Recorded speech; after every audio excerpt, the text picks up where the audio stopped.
রান্না করার জন্য কত সুন্দর একটা ড্রেস পরে নিছি। এই গামছাটা হচ্ছে আমার 3 থেকে 4 মাস আগের পুরনো একটা গামছা। এটা আমি হচ্ছে এটার সাথে পেয়ার আপ করছি। অনেক সুন্দর লাগতেছে কারণ আমি দেখছি আয়নার মধ্যে এই ড্রেসটার সাথে গামছাটা অনেক সুন্দর গেছে, একটা সুন্দর একটা ভাইব দিছে। তো এটা পরে আজকে আমি আমার বোনের জন্য হাঁস রান্না করব।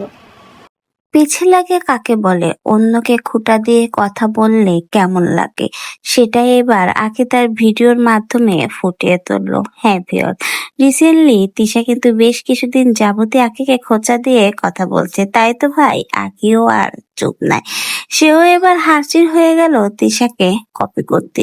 রিসেন্টলি সোশ্যাল মিডিয়াতে তিশার এক রান্নার ভিডিও ভাইরাল হয়েছে, হাঁস এবং খিচুড়ি রান্না। সেই ভিডিওর এবার হুবহু কপি করলো আঁকি, তাও আবার পোল্ট্রি মুরগি দিয়ে। ভাবা যায়, সাথে কিন্তু ঠিক তিশার মতোই শাড়ির একটা থিমও নিয়েছে।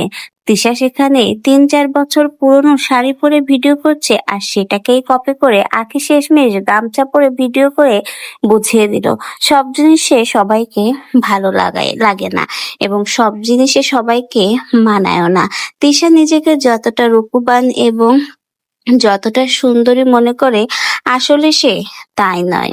এবার সেটাই যেন বুঝিয়ে দিল আঁকি তার এই ভিডিওর মাধ্যমে।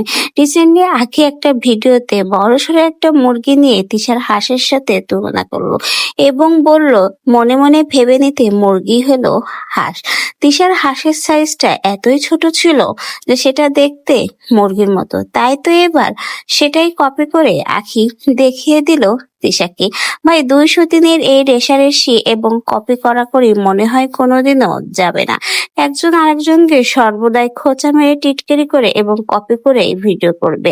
আবারও তাই হলো, আখির বিয়ে ভেঙে যাওয়ার পর তিশা যেমন তাকে টিটকারি মেরে ভিডিও করেছিল, ঠিক তেমনি এখন দেখা যাচ্ছে আখিও ভাই কম যায় না। সেও এবার তিশার প্রত্যেকটা ভিডিও ধরে ধরে তাকে কপি করে করে ভিডিও করছে। এখন দেখা যাক আখির এই কপি করা ভিডিও দেখে আবার তিশা কি মন্তব্য করে।